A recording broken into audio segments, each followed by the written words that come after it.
Power कहीं की भी हो, कॉन्फिडेंस पैदा करती है। चाहे पावर दिमाग की हो, दिल की हो या शरीर की हो, कॉन्फिडेंस पैदा करती है और कॉन्फिडेंस से ही लड़ाई जीती जाती है। तो चलिए जीतते हैं लड़ाई इस बुद्धि की और पढ़ते हैं वोकैबुलरी क्लास 10। आज 10th क्लास है हमारी वोकैबुलरी की। Okay, vocabulary course powered by mnemonics, presented by Prathamesh Bhosale. I am Prathamesh Bhosale and I am a PSU government PSU officer and IITian। Okay, तो चलो आज और नए 10 वर्ड सीखेंगे 111 से लेके 120 तक। ओके, और हर दिन हमारी क्लास होगी, एवरी डे, और ये वर्ड्स आपके दिमाग में छप जाएंगे, बिलीव मी, छप जाएंगे। ओके, तो चलो चालू करते हैं। फर्स्ट वर्ड है मोरोज। ओके, अभी देखो, मोरोज का मीनिंग क्या होता है? सैड होता है, सैड से रिलेटेड होता है।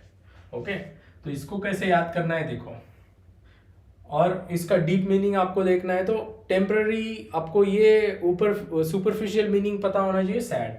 उसके बाद अंदर देखना है तो cloud of sadness hanging on person. Okay, चिड़ा हुआ, चिढ़ते रहता है जो पर्सन, वो भी बोल सकते हो आप बोल सकते हो बैड टेम्पर्ड, जो इसका टेम्पर्ड अच्छा नहीं होता है। क्या यार, वो हैप्पी पर्सन हो सकता है क्या? नहीं हो सकता है, सैड हो सकता है।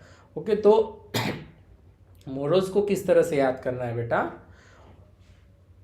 मुझे रोज नहीं मिला। ओके, मुझे रोज नहीं मिला, तो मुझे अगर रोज नहीं मिला, मैं जो बोलना चाहता हूँ आप समझ रहे हो शायद, है ना? मुझे अगर रोज नहीं मिला, किसी ने नहीं दिया, तो मैं कैसा रहूँगा बेटा? सैड रहूँगा, है ना?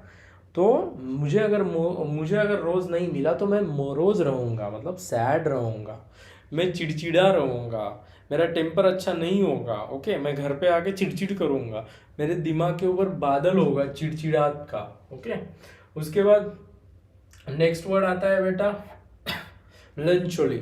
ओके, तो इसको किस तरह से याद करना है? इसका भी मतलब सैड से रिलेटेड होता है। ओके, तो feeling of sadness last for long time, ज़्यादा टाइम के लिए सैडनेस वाली फीलिंग लास्ट करना, मतलब कि मेलंचोली। ओके, इसको किस तरह से याद करना है? मेला एंड चोली। ओके, मेला एंड चोली, जो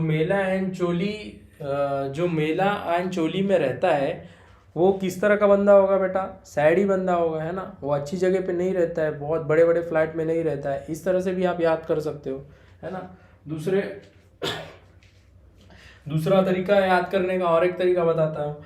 जो मेला और चोली में नहीं जा पाया, है ना, कितना जगमगाहट होती है चोली में और मेले में भी, जो नहीं जा पाया वो सैड हो गया, है ना? इस तरह से भी याद कर सकते हो। ओके, बट फर्स्ट वैसे मैं प्रीफर करता हूँ आपको याद करने की, जो मेला और चोली के अंदर रहता है वो कैसा होगा? मेलंचोली। ओके, मतलब कि सैड होगा। ओके, और बहुत टाइम के लिए सैड होगा। Okay, for long time. Okay, उसके बाद एक वर्ड, तो ये इसका क्या हुआ बेटा? सिनोनिम हुआ। सिनोनिम मतलब समानार्थी शब्द हुआ। ओके, उसके बाद डिसमल। ओके, डिसमल, तो डिसमल का अर्थ भी सैड होता है बेटा। ओके, डिसमल का अर्थ भी सैड होता है। देखो, मैल का अर्थ बैड होता है। ओके, और डिस का अर्थ क्या होता है? डिस के दो अर्थ हो सकते हैं। एक अर्थ हो सकता है इस बैड को बहुत स्ट्रेस दे के बोलना। ओके, दूसरा अर्थ हो सकता है कि अपोजिट। ओके, इसको अपोजिट कर देना, बट इधर जो है बहुत ज्यादा बैड। ओके, बहुत ज्यादा बैड को हमने बोलना चाहा है, डिसमैल। ओके, और बेटा जो बहुत ज्यादा बैड है वो क्या होगा बेटा? सैड होगा, है ना? तो डिसमैल का मतलब है सैड। ओके, बहुत ज्यादा। उसके बाद ग्लूमी। ओके, ग्लूमी, ग्लूमी को किस तरह से याद करोगे बेटा? ये भी इसका फिर क्या हुआ? सिनोनिम हुआ, और सिनोनिम हुआ। आज सिनोनिम्स पढ़ रहे हैं हम। ओके, ग्लूमी को किस तरह से याद करोगे बेटा?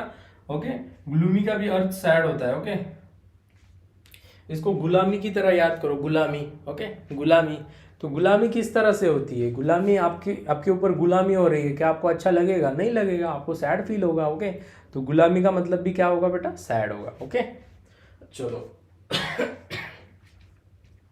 इसको आप डीप और मीनिंग देख सकते हो, sad and without any much hope. Okay, गुलामी के अंदर कुछ होप नहीं होती है। ओके, उसके बाद डिजेक्टेड, डिजेक्टेड देख सकते हो, रिजेक्टेड के जैसा लग रहा है। रिजेक्टेड, आपको रिजेक्ट कर दिया, आप किसी को प्रपोज करने चले गए, आपको रिजेक्ट कर दिया, इंटरव्यू में रिजेक्ट कर दिया, तो आपको कैसा लगेगा? खुश हुई होगी, ये मुझे रिजेक्ट हो गया? नहीं, आप सैड हो जाओगे बेटा।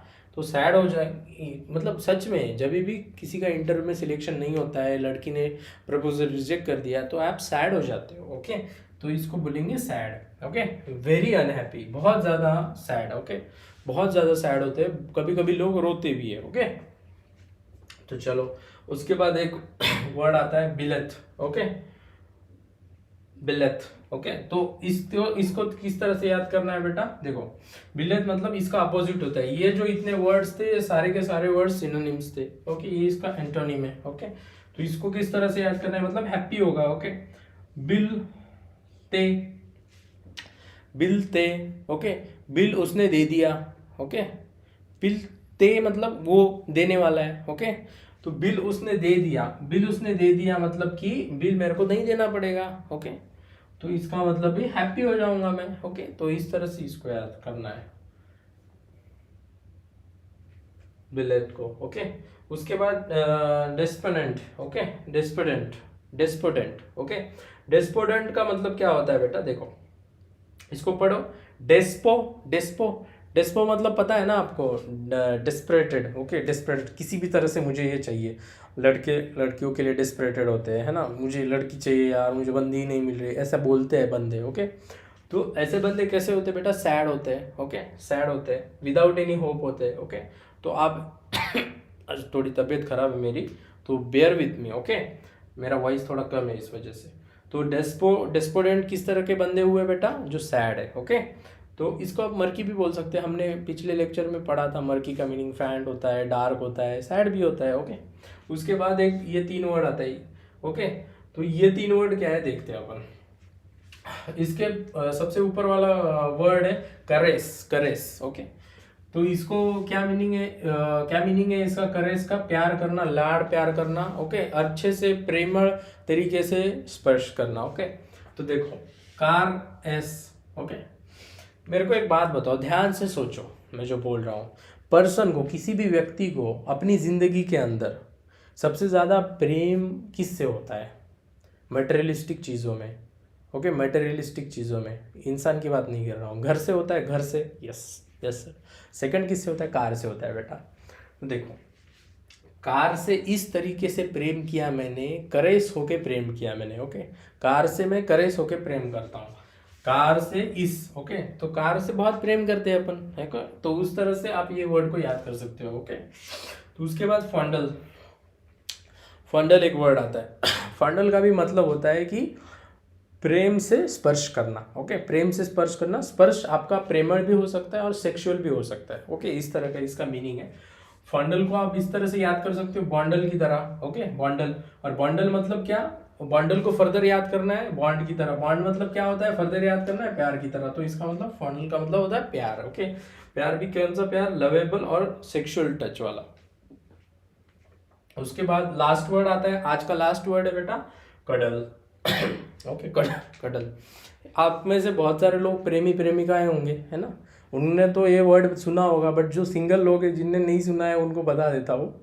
कडल मतलब कि प्यार करना। ओके, एकदम बाबू सोना वाला जो चीज़ होता है ना, वो कडल होता है। ओके, एक ध्यान रखना, पैम्पर करना। ओके, ओवर प्रोटेक्टिव करना, है ना? ओवर प्रोटेक्शन, ओवर प्रोटेक्शन मतलब वो नहीं हेलमेट लगा लेना, वो नहीं। मतलब कोई भी रोड पे जा रहा है तो अच्छे से जाना बाबू, है ना? नहीं आपको रोड के साइड में से जाना, ऐसा ओवर प्रोटेक्शन करना। ओके, केयरिंग करना, पैम्पर करना। आप सो रहे हो ना, अच्छे से सो रहे हो ना, आपने खाना खाया खाया, है ना? तो बाबू सोना जादू टोना जो होता है वो होता है कडल। ओके, तो चलो आज के वर्ड्स खत्म हो गए, तो रिवीजन करवाता हूँ मैं आप सब लोगों को आज का वर्ड्स का। मोडरोस, मोडरोस मतलब क्या? रोज नहीं मिला, सैड। ओके, उसके बाद मेला एंड चोली में जो रहता है फिर से सैड। उसके बाद डिसमेल, मैथ मतलब बैड, बैड मतलब सैड। ओके, और डिस मतलब बहुत ज़्यादा स्ट्रेस दिया है, क्योंकि डिस्ट्रेस मतलब स्ट्रेस, बहुत ज़्यादा स्ट्रेस। ओके, तो ये वाला इधर डिस्ट्रेस का अर्थ यूज हुआ बहुत ज़्यादा वाला। उसके बाद गुलामी, उसके बाद रिजेक्टेड मतलब डिजेक्टेड। ओके, उसके बाद बिल दे दिया, इसने बिल दे दिया, हैप्पी हो गया। उसके बाद डेस्पोनेंट, डेस्पो लड़का है बेटा, डेस्पो बैड होता है। ओके, उसके बाद कडल, फंडल, बंडल के जैसा, बॉन्ड के जैसा, प्यार के जैसा। कार किस तरह से प्यार, कार को किस तरह से, इस तरह से प्यार करते हैं बहुत, है ना। तो कार को इस तरह से प्यार करना, है ना, मतलब कि कार को प्यार करना मतलब प्यार करना। ओके, इस तरह से याद करना है। चलो सॉरी, एक्सक्यूज मी। तो आज का हमारा लेक्चर कंप्लीट हो गया बेटा। ओके, आज थोड़ा मेरा एनर्जी वीक था, कोई बात नहीं। ओके, मैं नेक्स्ट लेक्चर में और एनर्जी लाऊंगा। इधर ठंडी बहुत ज़्यादा है, 6-7 डिग्री सेल्सियस है ना। तो और मेरा गला भी बैठ गया है ना, तो इसलिए मैं थोड़ा सा ज़्यादा एनर्जी पुट नहीं कर पाया आज के लेक्चर में, उसके लिए मैं सॉरी बोलता हूँ। ओके, नेक्स्ट लेक्चर में अच्छे से फिर से मैं एनर्जेटिक बन के आऊँगा। ओके, चलो शुरू करते हैं, मतलब नेक्स्ट लेक्चर चालू करते हैं नेक्स्ट दिन। ओके, चलो आज के लिए बाय बाय, टाटा। पढ़ते रहना अच्छे से। ओके, और भाई एक ही चीज़ याद रखना। ओके, मैं बार बार बोलता हूँ, नोट्स बनाना मत भूलना। ओके।